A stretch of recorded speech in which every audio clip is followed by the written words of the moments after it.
¿Qué tal? Un año más felices de reencontrarnos con todos ustedes y con la actualidad social más variada. Nos espera una reflexión sobre la importancia de alimentar nuestro cerebro con la lectura. Será en unos minutos con el editor Jordi Nadal. Con nuestra experta en emociones, Patricia Ramírez, entrenaremos la fortaleza mental. Y después hablaremos del calentamiento global. Exactamente qué es y qué podemos hacer para evitarlo con el divulgador científico Fernando Valladares. Ahora empezamos hablando de animales.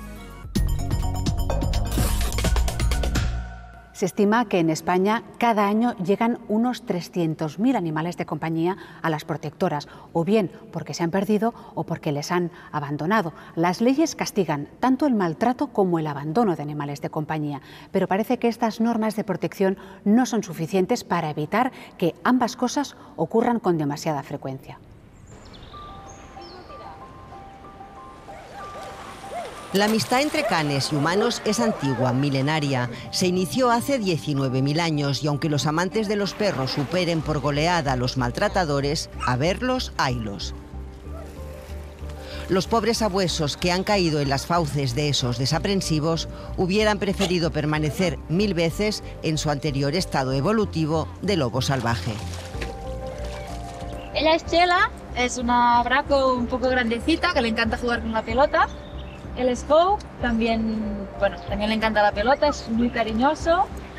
Y por ahí tenemos Petri. Este refugio ubicado en la Bisbal de l'Empordà, en Girona, no es para nada un centro de acogida al uso. Un sueño amanecer aquí para cualquier perro abandonado. Independientemente de que aquí están muy bien, ya lo oyes. O sea, aquí están muy bien atendidos porque salen, siempre estamos por ellos, o sea, súper bien. Pero no tienen el cariño, digamos, de una familia 24 horas al día porque no podemos abastecer a eso. ¿Y qué hacemos? Intentar buscarles la mejor familia posible. Queríamos un animal de compañía y lo que teníamos claro era que no íbamos a comprar. Que hay mucho animal abandonado que necesita ayuda, no hace falta que compres. ¿Y eres voluntaria? Sí, hace muchísimos años, hace al menos 17 años Vale. que vengo aquí y ahora pues vamos a sacar unos cuantos perritos a pasear.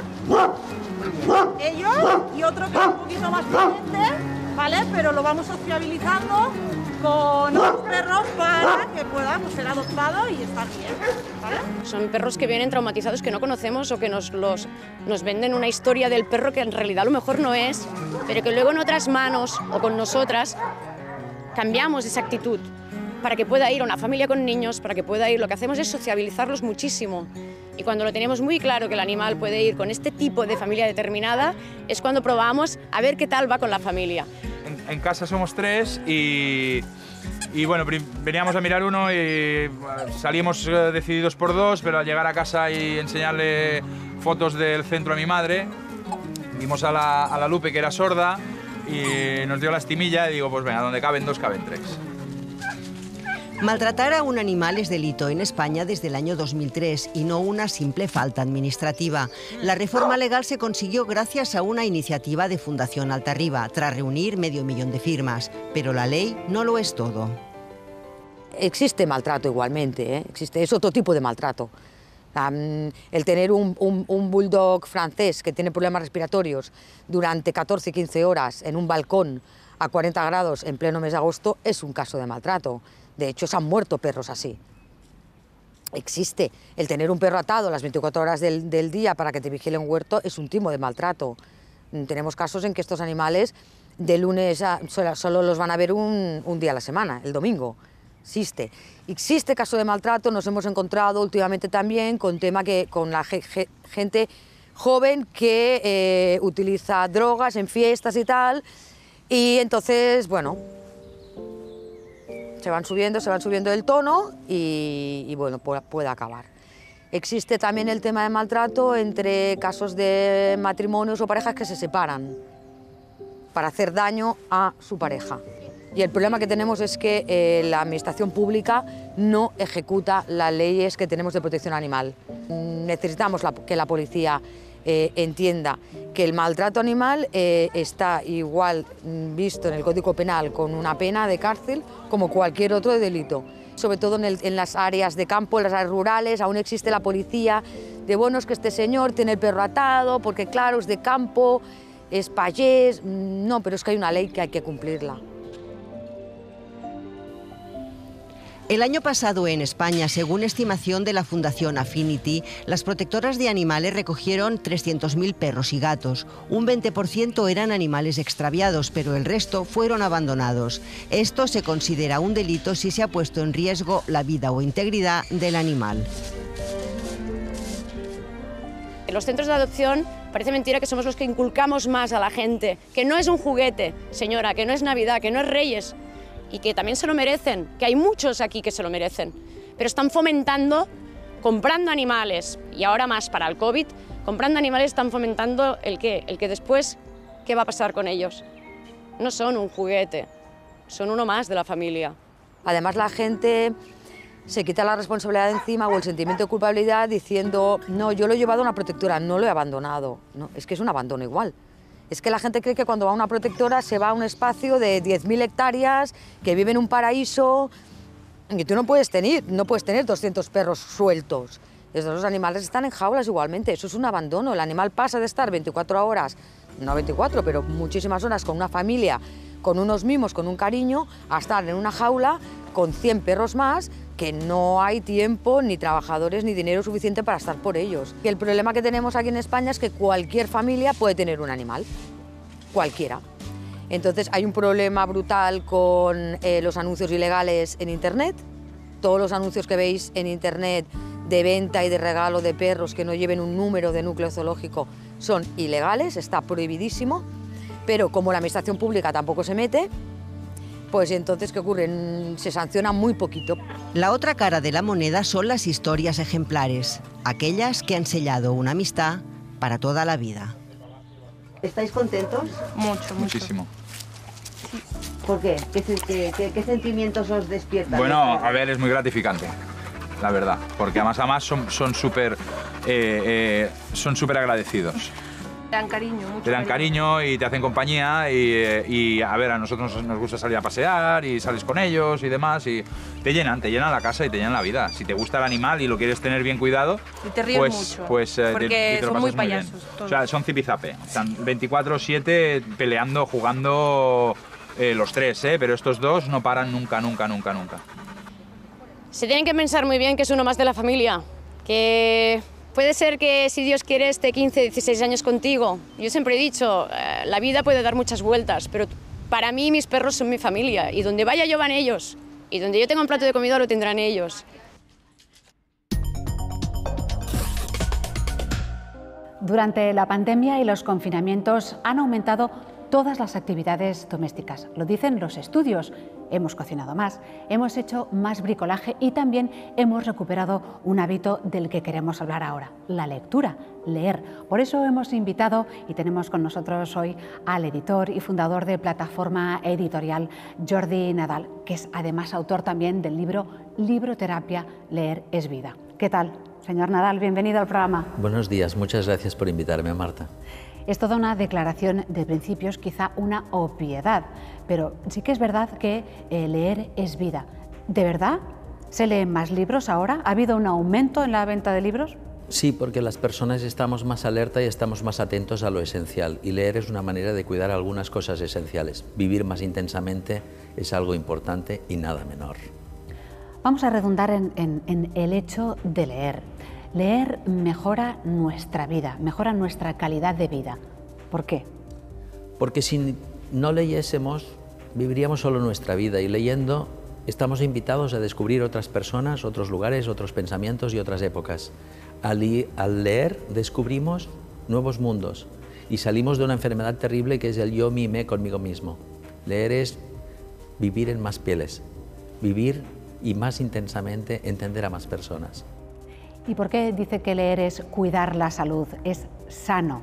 Quizá porque nos olvidamos del entorno, de lo que está ocurriendo, de lo que ha ocurrido, de lo que va a ocurrir. Hay estudios que demuestran que las personas que leen viven más, entre otras cosas porque seguro que están más atentos a las informaciones relevantes. Leer es educar nuestro gusto y nuestra manera de pensar, entender las cosas mejor y pensar mejor. Por tanto, es cuidarnos, cuidar nuestro cuerpo, pero también nuestra mente, nuestra alma. Leer ayuda a cuidarnos y a vivir con más intensidad, y mejor, sin duda. Pero ahora leer tiene que convivir con muchos otros factores, con muchas otras situaciones muy disruptivas que desconcentran, por ejemplo, la sobreinformación o la información constante. ¿Cómo adaptar esa lectura con esta nueva realidad? Para todos los que recuerdan la escena aquella de la película Lo Imposible, donde hay aquella escena del tsunami, donde murieron 220.000 personas. Estaba todo el mundo después rodeado de agua, pero no era potable. El mundo de Internet es una exageración. Hay demasiada información y hay demasiada agua, pero no es potable. Leer es beber agua potable. Leer es leer agua filtrada. Es leer algo que vale la pena y que nos da más intensidad y está más pensado. Leer es sano por eso también, porque nos da serenidad.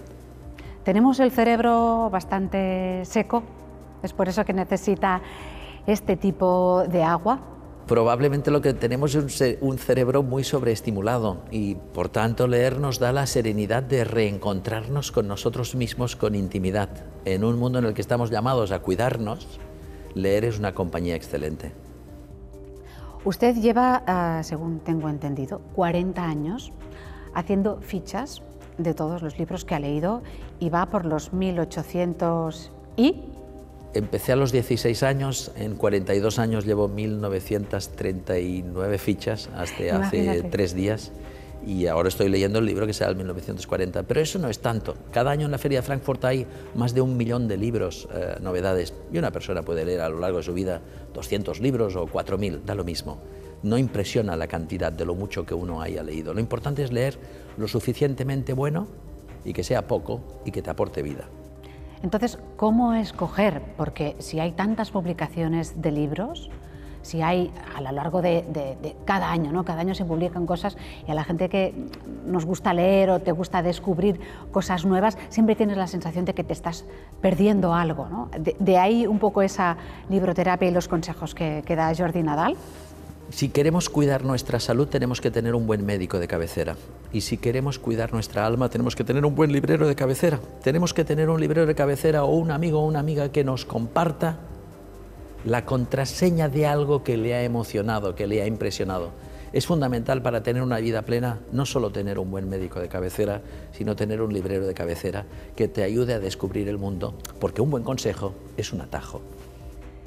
Hay gente que sencillamente no lee, o porque no le gusta, o porque no tiene el hábito. ¿Qué le diría a la gente que no lee? Es muy difícil intentar convencer a alguien de que lea si no le apetece, pero yo le diría, tú que puedes, no te lo pierdas. Creo que es muy bonito intentar descubrir el mundo de muchas maneras distintas. Puedes tener una cultura extraordinaria sin haber leído nunca nada, pero lo normal es que una persona que haya leído y leído bien tenga una cultura más generosa, más amplia, más profunda, más luminosa, más alegre, más llena de matices. Por tanto, quien no lee, solo le diría que intente creer en que se está perdiendo algo importante. Y como decía una actriz de varietés, tengo entendido del Molino, a su hija, cuando le preguntaron si la lectura era importante, dijo una frase que a mí me parece luminosa. Creo recordar que dijo, yo siempre le digo a mi hija, estudia, hija mía, estudia, que con el tiempo te caen las tetas, pero no la cabeza. Claro, bueno, de hecho es un comentario un poco gráfico, ¿no? Es un comentario gracioso, pero creo que es muy inteligente, porque con el tiempo aquello que has aprendido descubriendo, lo que otras personas han sintetizado en el crisol de su vida, descubrir eso te hace muchísima compañía y te puede aportar muchísima serenidad. Creo recordar que eran los sufíes que decían que es por la herida que entra la luz. Nos tenemos que abrir al mundo y leer es una gran manera de abrirnos. Bueno, para que no se nos caigan, como decía, las tetas y otras cosas tampoco, nos da unas recomendaciones desde Marco Aurelio, las lecturas de Marco Aurelio, pasando también por Richard Kapuscinski, y ha incorporado también lecturas de mujeres, de escritoras. Sí, en cada versión voy ampliándola y en esta he incluido unas cuantas autoras que me gustan muchísimo, desde la maravillosísima Rosa Montero y su extraordinaria novela sobre la vida de Marie Curie, hasta el fenómeno extraordinario y gozoso de leer El infinito en un junco de Irene Vallejo.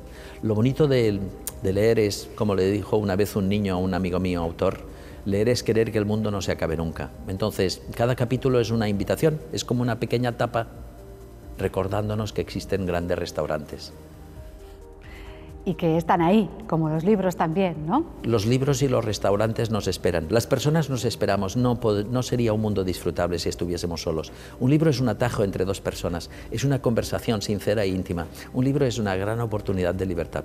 Si alguien solo leyese un libro o solo viviese su propia vida, es como si estuviese visitando el Palacio de Versalles y se quedase solo en una habitación. No quisiese descubrir las otras salas. Leer es empezar a andar por un palacio infinito. El mejor momento para leer, ¿cuál es? Hay personas que son más nocturnas y otras que son más diurnas. Tiene que ser un momento en el que pueda haber la suficiente intimidad como para leer concentrado y con las mínimas distracciones. Cada uno encuentra su momento y puede ser en un bosque o encima de un árbol. Tengo una hija de 9 años casi que lee encima de un árbol si hace falta o se monta en el lugar desde el que el socorrista vigila la playa. Lo importante es leer en un lugar en el que te sientas en la intimidad, con el libro y tu vida. Y en ese punto de encuentro hay algo que es maravilloso. Dos vidas empiezan a dialogar en secreto. ¿Y usted cree que, o crees, Jordi, que en España se lee todavía poco comparado con otros países, con esos rankings que aparecen en todos los lugares, ¿no? Los libros más leídos, si se lee mucho, si se lee poco? En los países en los que lee más gente a veces parece que lo que puede haber es un nivel más bajo de lectura. En España lee menos gente que en los países nórdicos, tiene que ver con la cultura del libro, con la climatología, con las culturas religiosas, tiene que ver con muchas cosas, con la tradición cultural, las políticas culturales, educativas, etc. Pero en España la gente que lee un muy buen nivel y tenemos buenos lectores. E insisto, hay muy buenas librerías. El encuentro entre un manuscrito, un texto, un libro, de un autor o autora, y un lector o lectora, ese es un punto de magia que se repite continuamente. Es como lo que decía Octavio Paz, la reinvención del amor continuamente.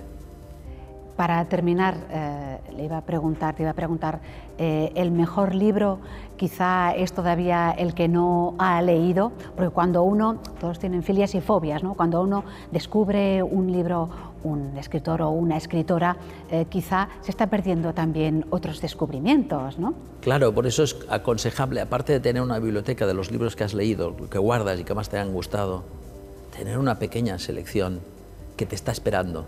Esa sensación de que hay unas obras que has comprado porque te los han aconsejado, te los han regalado y que te están esperando, es la sensación de que hay un lugar confortable que te espera. Y esa sensación da muchísima intensidad y muchísima alegría en la vida. Pues bueno, hemos hecho un poco de libroterapia con Jordi Nadal, editor y fundador de la editorial Plataforma. Un placer muy grande estar aquí y muchas gracias por invitarme. Gracias.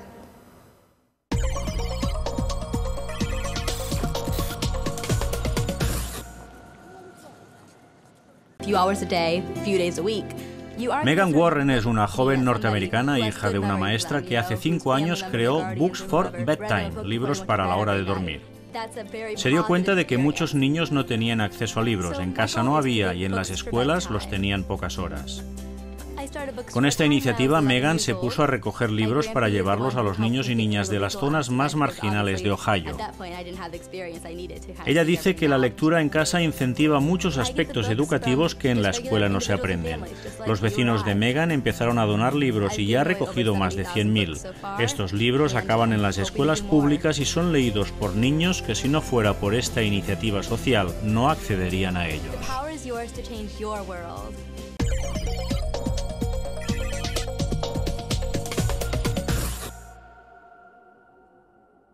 El divulgador científico Fernando Valladares nos cuenta ahora en qué consisten exactamente los gases de efecto invernadero y por qué están calentando el planeta. ¿Quién puede hacer algo para evitarlo? Él mismo nos lo cuenta. El cambio climático es la principal amenaza que tiene la humanidad. Una amenaza que surgió en la revolución industrial con la quema desmedida de combustibles fósiles. Esta quema de combustibles fósiles acumuló una gran cantidad de gases de efecto invernadero que a su vez han provocado un calentamiento. El efecto invernadero es en realidad un fenómeno completamente natural. Todos los planetas que tienen una atmósfera lo sufren de una manera u otra. Se debe a un cambio en las propiedades de la radiación incidente cuando golpea la superficie del planeta. Este cambio en las propiedades hace que quede atrapado en forma de calor en esas atmósferas y generando por tanto ese efecto que se denomina efecto invernadero. Un poco de efecto invernadero es bueno para la vida, claro. Si el planeta no tuviera gases con efecto invernadero, tendríamos una temperatura promedio de 18 grados bajo cero, así que muchos de nosotros y la mayoría de las especies no estaríamos donde estamos. Ahora tenemos un exceso de efecto invernadero, más gases de efecto invernadero, más calor, y con más calor tanto en la atmósfera como en los mares tenemos un clima más inestable, hay más energía puesta en juego, gota fría y huracanes, se acentúan los extremos climáticos, pero además se debilitan los límites entre las regiones climáticas y se vuelve más probable que un huracán llegue a zonas polares o que aire frío llegue a latitudes tropicales. Una cosa es el cambio climático y otra cosa la variabilidad en el clima. Sabemos que el clima ha variado siempre, hay muchas causas de variabilidad en el clima, pero el cambio climático, y por ello nos referimos a algo muy concreto, que es a esa dimensión en el clima nuevo que añaden las actividades humanas, ese calentamiento debido a la emisión de gases con efecto invernadero.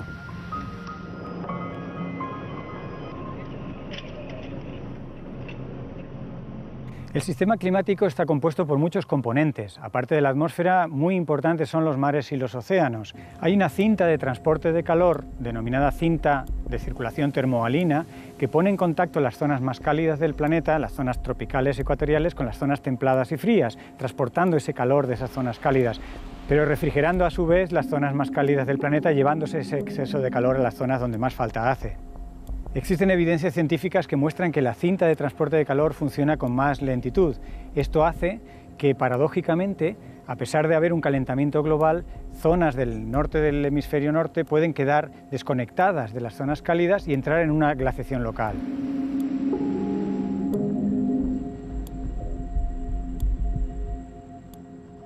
La temperatura media del planeta ha aumentado desde la revolución industrial 1,1 grados centígrados. Parece poco, pero es mucho. Pensemos que en las regiones polares, por ejemplo, ha subido 3 grados.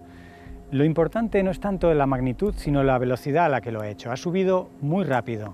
En apenas un siglo se ha registrado este incremento de más de 1 grado, algo que nunca se había visto en la historia completa geológica de la Tierra. Si llegamos a superar 1,5 grados centígrados la temperatura promedio de la atmósfera en relación a la temperatura que tenía en la época preindustrial, y sobre todo si nos vamos por encima de los 2 grados, el clima será muy diferente y sumamente inestable, y será difícil volver atrás. Por ello, en París, la mayoría de los países del planeta se comprometieron a hacer una auditoría fina de sus emisiones y un compromiso firme de la reducción de las mismas. Paris must mark a decisive turning point. Para entender lo que le pasa al clima, las Naciones Unidas coordinan el IPCC, el Panel Intergubernamental de Cambio Climático. Combinando evidencias y acuerdos, el IPCC asigna una probabilidad a cada una de las afirmaciones que concluyen en sus informes. Sin embargo, no todo es ciencia. De hecho, la variable más importante es las emisiones, y eso no lo deciden los científicos, lo decidimos todos nosotros. Hemos visto cómo habla la ciencia. Ahora es el momento de oír cómo habla la humanidad respecto a la variable más importante del cambio climático, las emisiones.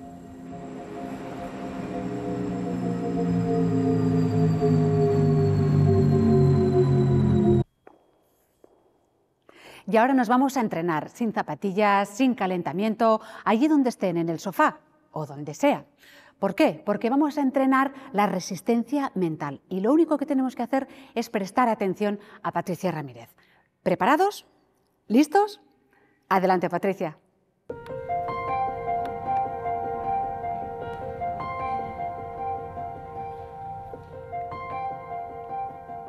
La pandemia ha generado una fatiga mental. Que hayas pasado o no por la enfermedad, todos nos sentimos de la misma manera, desilusionados, con apatía, con falta de motivación, con falta de ilusión, con esa sensación de estar totalmente desprotegidos y con ganas de saber cuándo va a llegar el fin.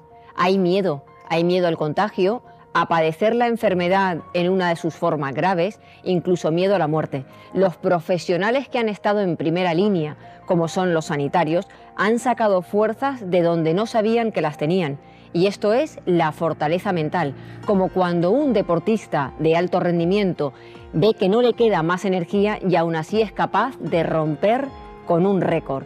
Durante la pandemia todos nos hemos convertido en personas de alto rendimiento, porque nos hemos visto obligados a salir de nuestra zona confortable, a cambiar nuestras rutinas y al fin y al cabo a vivir de otra manera. Hoy en Para Todos la 2 vamos a ver 6 consejos para trabajar nuestra fortaleza mental. El primero tiene que ver con hacer las paces con lo incómodo. Las personas que tienen fortaleza mental no huyen de la adversidad, no huyen de los problemas, no huyen de la incertidumbre. Aprenden a convivir con ellos porque saben que forman parte de la vida. Yo creo que ya nos hemos dado cuenta de que este virus o esta pandemia ha venido para quedarse más tiempo del que nos imaginábamos, así que tenemos que convivir con ello. El segundo, vamos a establecer metas pequeñas. ¿De verdad que estás pensando en hacer propósitos para enero? Es el momento de aprender a vivir el presente. Igual no es el año en el que nos tengamos que preocupar de qué tenemos que conseguir durante el 2021. Igual es el año para aprender a disfrutar de los pequeños placeres que nos ofrece la vida en el día a día. El punto número 3, crea nuevas rutinas que te den confort, comodidad y normalidad. Ya que la pandemia nos ha obligado a salir de las rutinas que teníamos hasta ahora, sí que es importante levantarnos por la mañana y saber que en algún momento del día tenemos algo pactado. Tenemos que saber qué nos depara el día. Estas pequeñas rutinas pueden tener que ver con tu rutina deportiva, con la manera en que tienes que comer, con los horarios de sueño, con pequeñas actividades que te den la sensación de control. Punto número 4, haz algo nuevo.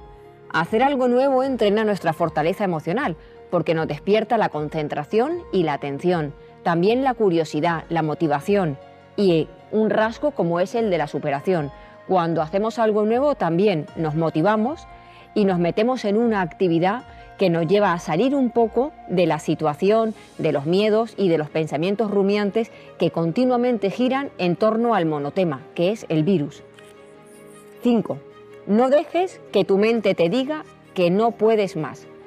¿De verdad que no has experimentado alguna situación en tu vida en la que pensabas que no podías más, que habías tocado fondo, pero que al final conseguiste superar la situación? Todos tenemos estas experiencias, así que no permitas esta vez que tu mente te engañe diciéndote que no tienes más vitalidad, que no tienes más recursos y simplemente mándala callar. Y 6, flexibilidad mental. La flexibilidad mental es uno de los mayores rasgos de la gente con fortaleza mental, porque nos ayuda a poder adaptarnos a nuevas situaciones. Y aquí tienes los 6 consejos para entrenar la resistencia mental.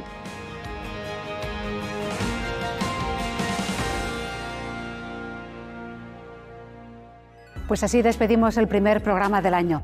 El primero, esperamos, de muchos, si ustedes lo desean.